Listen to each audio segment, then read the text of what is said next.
I want us to be involved in the reading of the word this morning. So let's all get our Bibles out so that you can be involved. Amen. Hallelujah. Turn with me to Psalm 115. Psalm 115.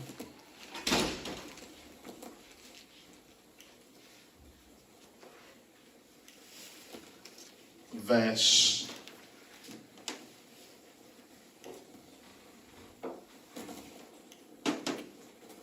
14, 15, 16.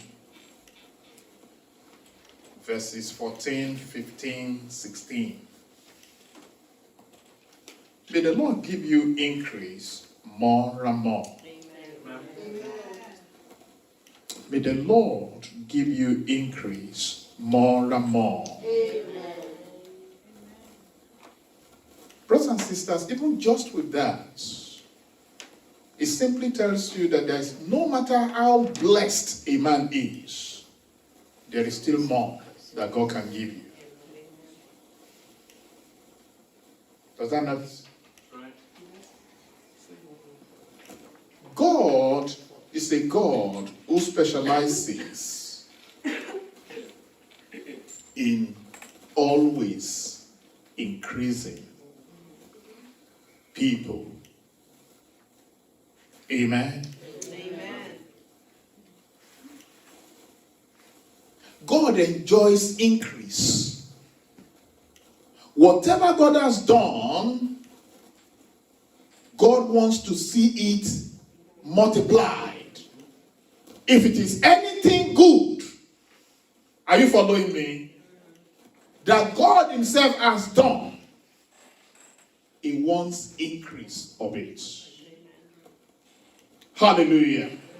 That's why we were talking about the increase of his kingdom. Amen. Always note it. If you see anything that God has done at all in your life, know that God's intention is not for you to come to a point where you now put a ceiling over it. God wants to increase. Wants to increase his blessings over his people. Wants to increase his grace upon his people. Wants to increase his glory upon his people. He wants to increase. He wants to multiply his people. Hallelujah. Amen. And I'm praying that every good gift that each and every one of us we have received of the Lord, every grace of God that he has given to us be increased in Jesus' name. Amen. And for the birthday boy, may the Lord give you increase more and more. Amen. The plan of God for you is increase. Amen. More and more. Amen. That's the word. Amen.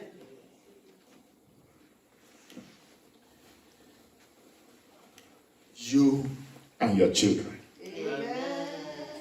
I've always told you that God doesn't want to start a work in my life and it ends with me. That's right. That's never God's plan. God doesn't want to begin something good with a parent and that's all.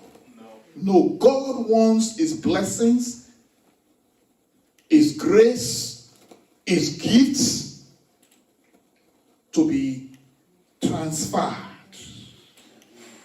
to be passed on, not in the same measure, but in a greater measure. Are you following me? Than the generation before. God wants our children to have more than we have, to do more than we have done, even in his kingdom. I know the world around us is saying the opposite. But if we want to go back to the word, which is what restoration is about, aligning us with the perfect counsel of God.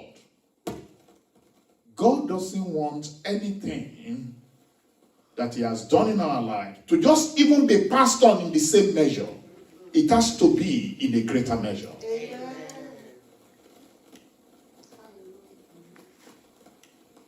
You remember the story between Elijah and Elisha? Elisha was operating by divine revelation. That's why he didn't just ask and say, let your spirit rest upon me. He said, no, let the double portion of your spirit rest on me. Are you following me? He knew what he was asking for. He knew what he was talking about. Is the point I'm making clear?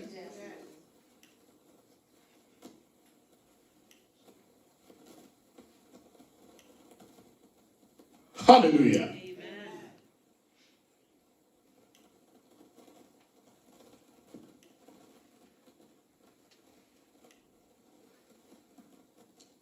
There is a background noise, isn't it? Okay.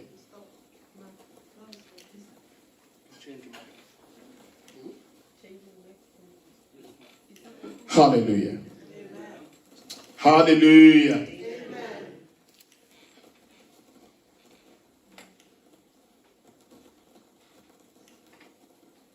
Amen. I'm sure we'll edit this away. I think this is the one that is echoing back. It's coming out of the front. No, it's coming out of the front. This is up. If you want to change it, just go to this mic. It's making a background noise. There's something wrong with this mic. Okay.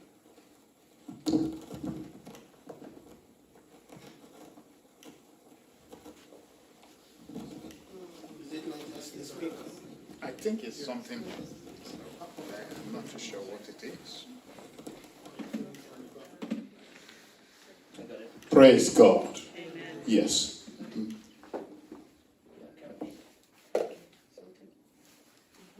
Okay. Praise the Lord. Sorry about that interruption. That bit will be edited away, so don't worry about it.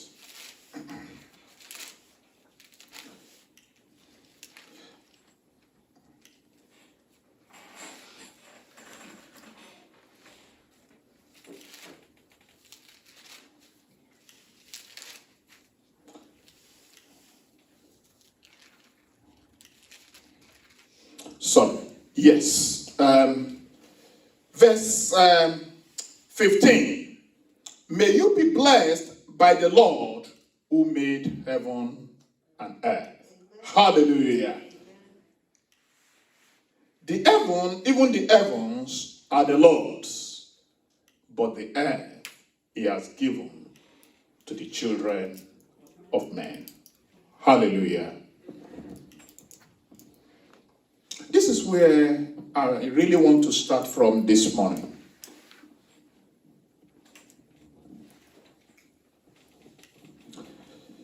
As men and women on earth, we have a special responsibility. Amen. Amen.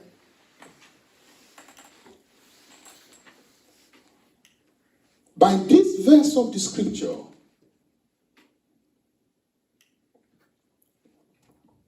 there's a special task that God has given to us as men on earth. Can I quickly say this? We have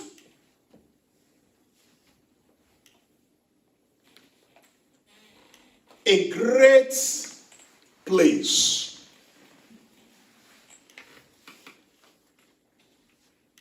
in whatever happens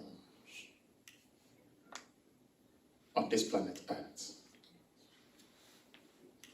Whatever happens in your family, in my family, I have a say in that.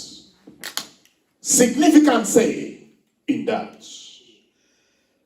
Sometimes you say, well, let God just do whatever he wants to do. That in itself is a statement that allows not God to do whatever he wants to do, but gives permission to someone else to do whatever they want to do. Who do you think that is? The enemy. The moment you say, well, God can do that, yes, I just leave it, God will do whatever he wants to do, it shows your ignorance, and it shows that the devil can take advantage of you because you are not playing your role. You're not getting this point. Because God has assigned a responsibility to you to determine what happens within your own world. Hallelujah. Amen. I just want us to start with that.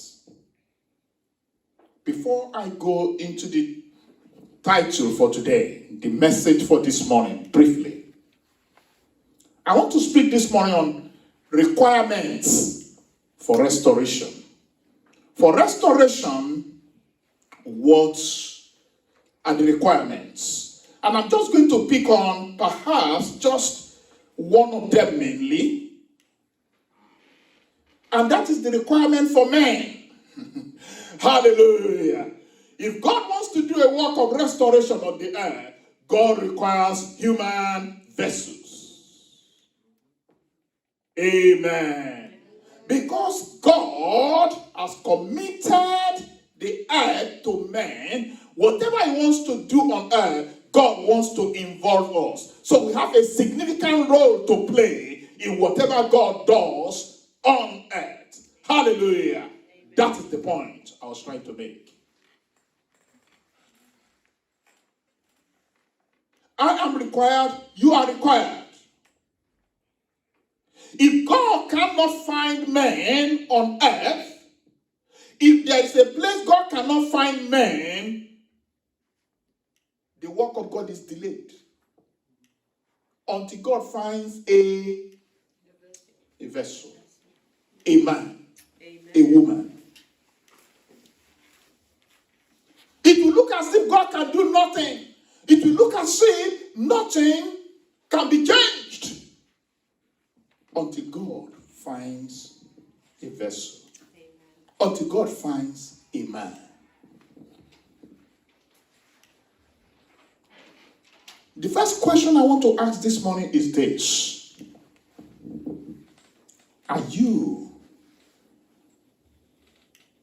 a vessel that God can use for restoration?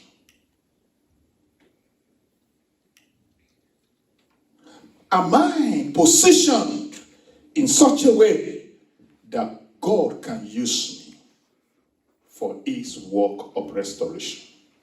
Hallelujah. Amen. That's the next stage we are going into. You know, we've talked about personal restoration. But before I begin to talk about, we begin to go into family, restoration of families, restoration of church, restoration of community. The next question we are asking is this. Are you in a position, am I in a position that God can count on me, God can count on you to use you for restoration, for his restoration work on earth? You know that the restoration of man could not be achieved without a son of man. Amen. That's why Christ came. Hallelujah. Amen. And just the way that happened that way, there's no work of restoration that God can do in our world today without a man. Hallelujah. Amen. I'm praying that God will find you and God will find me. In Jesus' name. When God wants to restore a nation, he looks for men. God wants to restore a home, he looks for people. God wants to restore a community, he looks for people.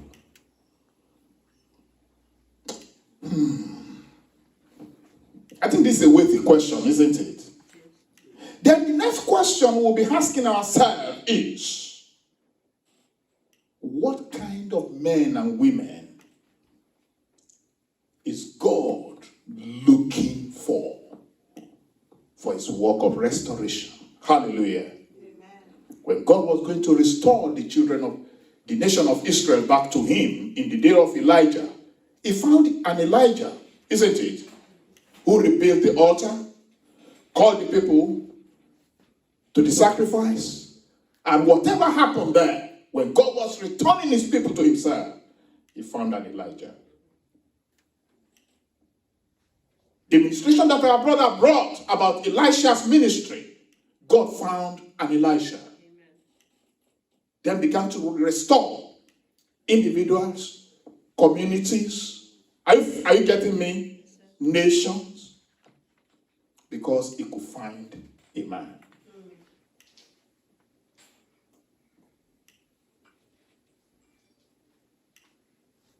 God could find those sometimes lone prophets in their days. But in our time, God is actually looking for a company of prophets, a company of people. Whereas God went in those days looking for just a prophet, today God is looking for a prophetic people. Hallelujah.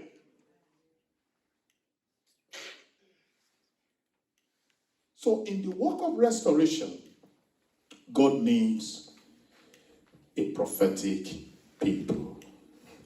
Hallelujah. That's the one I want to focus on this morning. A prophetic people. A prophetic people. And I'm going to just examine what that, because the meeting this morning actually led us into this. Amen. Are you following me? How can God find a prophetic people? Who are a people that we can call a prophetic people through whom God can restore families, homes, individuals, communities, and nations? Who are they? Amen. Let's turn our Bibles to Isaiah. I'm going to run very quickly, don't worry. I know I have very few minutes more to go.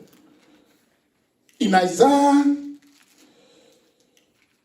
chapter 50, let's go to Isaiah 50.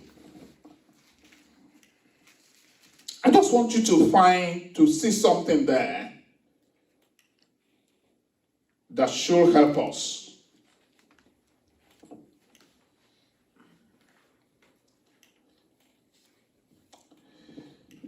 You will see something here. I'll start from verse 2. I just want to read from verse 2. It says, "Why, when I came, was there no man?" Can you see something there? There was an issue going on, which I don't want to go into first, but just go to verse 2. "Why, when I came, was there no man? Why, when I called, was there none to answer?" So there was a lack of men, isn't it?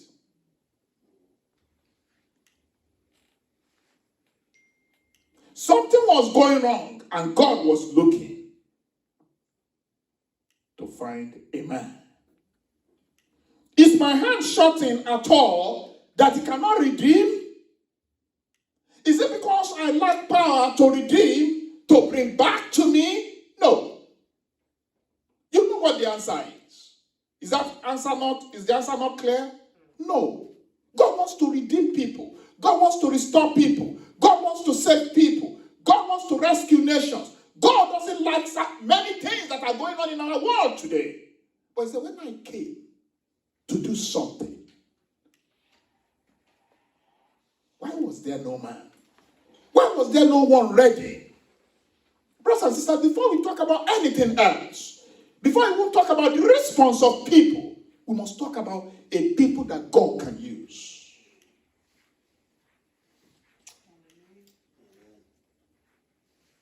It says, "Indeed, with my rebuke, I dry up the sea. I made the rivers a wilderness. Their fish stink because there is no water and die of thirst. I clothe the heavens with blackness and I make sackcloth their covering. Just talking about many different things, really. Look at words. And you will know, by the way, you will know that many of those things coming, they were negative, isn't it? So, there was, as it were, judgment going forth, isn't it? But God is not interested in judgment. God is interested in restoring his people, blessing his people, restoring the nations. But for that to be reversed, for the wrath of God to stop, and for people to know for the land to know restoration, God needs men. Look at it. Just go on quickly to the next verse there, which is verse 4. The Lord God has given me the tongue of the learned, or learned, that I should know how to speak a word in season to him who is weary. He awakens me morning by morning. He awakens my ear to hear as the learned. Now, we are beginning to look at the kind of men that God is looking for, isn't it? It appears the prophet here knew exactly what God was looking for. Does that not strike you here? Then he began to position himself in a place where he can be used. Brothers and sisters, when we see things going wrong around us, what we need to do is to position ourselves. Is to make ourselves available to God. Amen. Is to put yourself in a place where God can use you. Is to put yourself, to position yourself in a place where God can count on you. God wants to count on you. God wants to count on me. Sometimes we are looking for salvation, deliverance from somewhere else. Whereas God is looking at you, but can't I use you? Can you not make yourself available for me as an instrument for use? You remember that song of consecration we sang? Take my life and let it be. That's where to start from. God, take my whole life. I want you to use me. In God's move of restoration on her, God needs you and God needs me. God needs a people who can speak a word in season. Everything responds to the word of God. Amen. Every situation will respond to the word of God. Amen. The word of God spoken correctly in due season. There's a word for every season. Every woman, every man is going through a season in their life. Are you following me? What will align them back with the plans and purpose of God is a word appropriate for them in their season of life. Amen. Can God trust you to give a word in season? Can God help us to be a prophetic people that know the seasons and can discern the seasons and give a word in season? To be a prophetic people, we must have a word in season.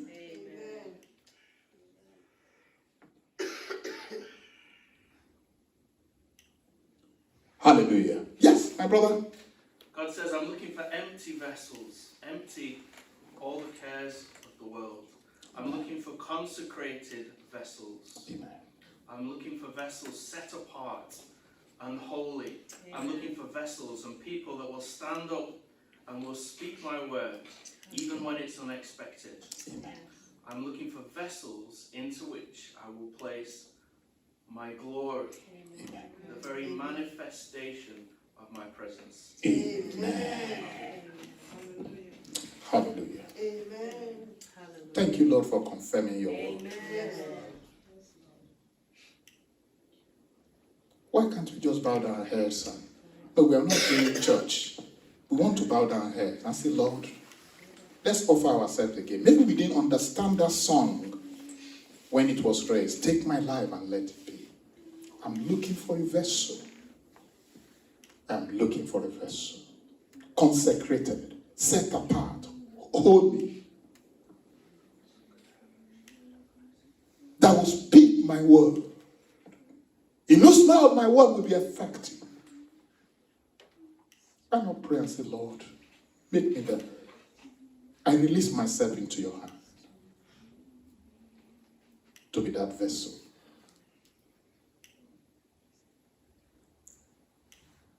Can you not hear the voice of God this morning?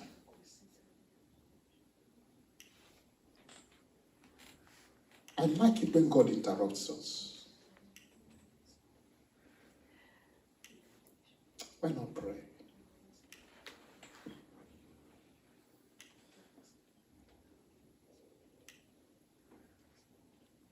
Are there things that could clog your heart? Say, I'm looking for empty vessels. Vessels that are not full or filled with other things. Vessels that are empty to receive from God. Not full of self, not full of the world, not full of other detestable things. Vessels empty before God. What is it that you are harboring in your heart that could hinder God from finding you a vessel, an instrument that he can use?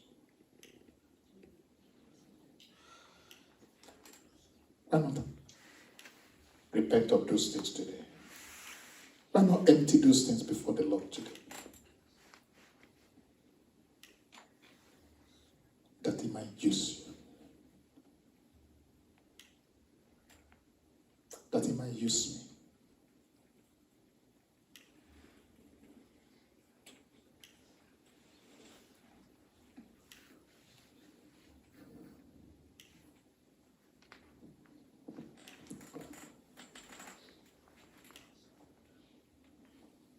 And again, can you project that song again as we sing it before we go? Take my life. Okay. Hallelujah. That's one.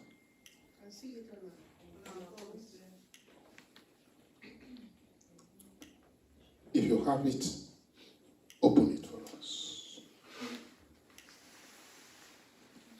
Take my life and let it be consecrated, Lord, to thee. Take my moment and my days, let them flow in speechless praise.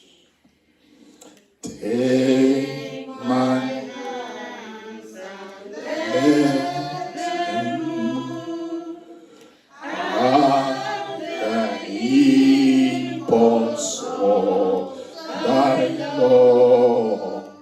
Take my feet and let them be sweet and beautiful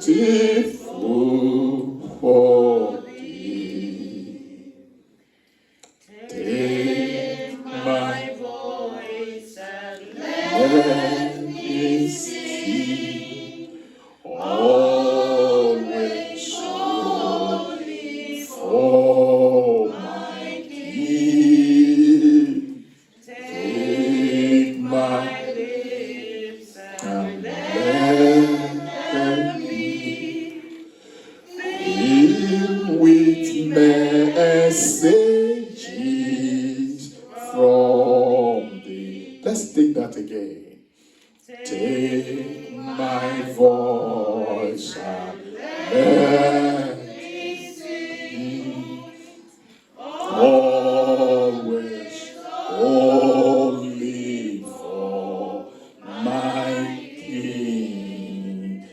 Take my lips and let them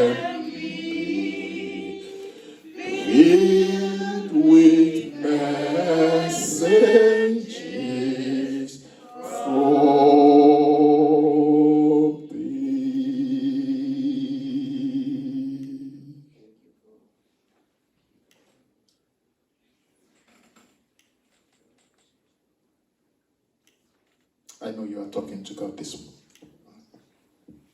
Do you want to be that vessel whose mouth will be filled with the messages from God to turn people around, to draw sinners to Him, to change lives, change homes, change communities, change nations? This morning, God is raising vessels. God is anointing mouths. God is consecrating lives of men and women that He can send.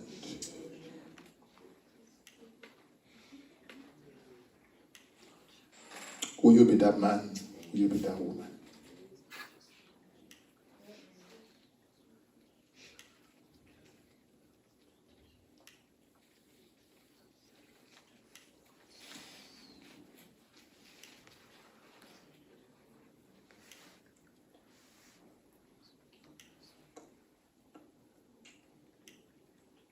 Thank you, Father.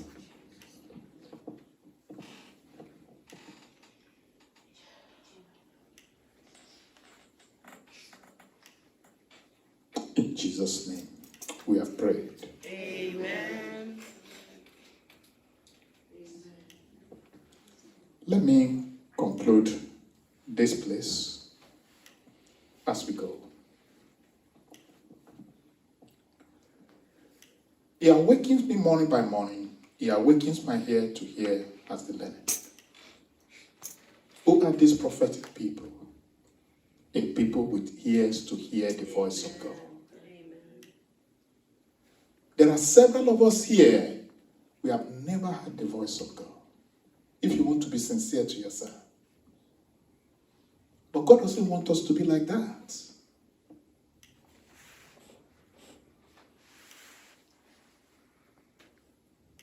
Okay, let me use the word several. Some of us.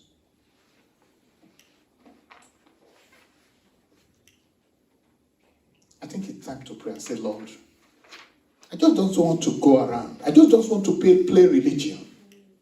I want to be a man and a woman who hears your voice. My sheep hears my voice, says Jesus. Isn't it? The voice of a stranger, He says they will not follow. Why not pray this morning and say, Lord, let my ears be consecrated for you. I want to be able to hear you. Several of us, we hear, or many of us, we hear many different things. We like the gossips, the lies, the fake news on the social media. But we don't pay attention to hearing the voice of God. To be a prophetic people must be a people who can clearly discern the voice of God. This is what God is saying.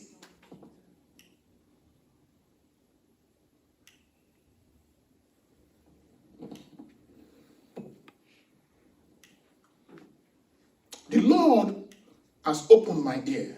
I was not rebellious, nor did I turn away.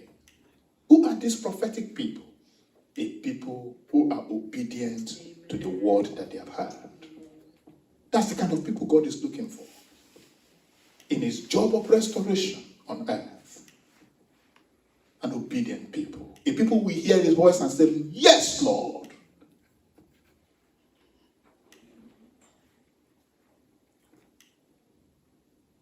Do you obey the word of God? Or do you despise the word of God? Even when it comes to you. Do you know how to obey God's word? Or you are one who argues with God's word? Then you will find it difficult to be a vessel in the hands of God.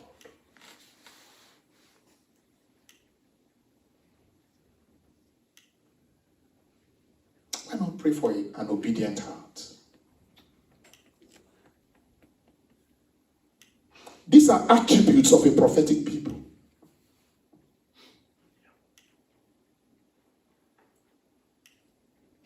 They are swift to hear and swift to obey.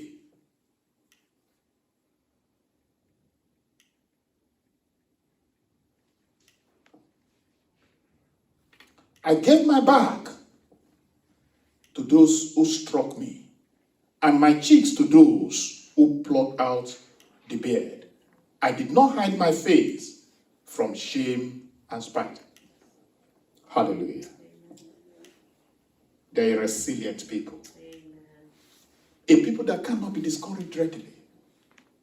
True prophetic people, they are resilient.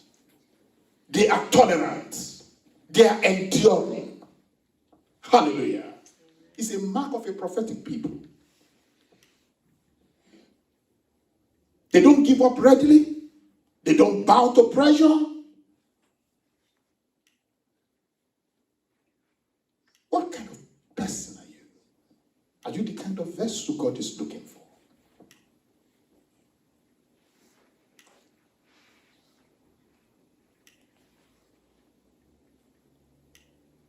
Why not pray and say, God, oh, for grace, for endurance, oh, for grace, for tolerance, for endurance, even when it means suffering.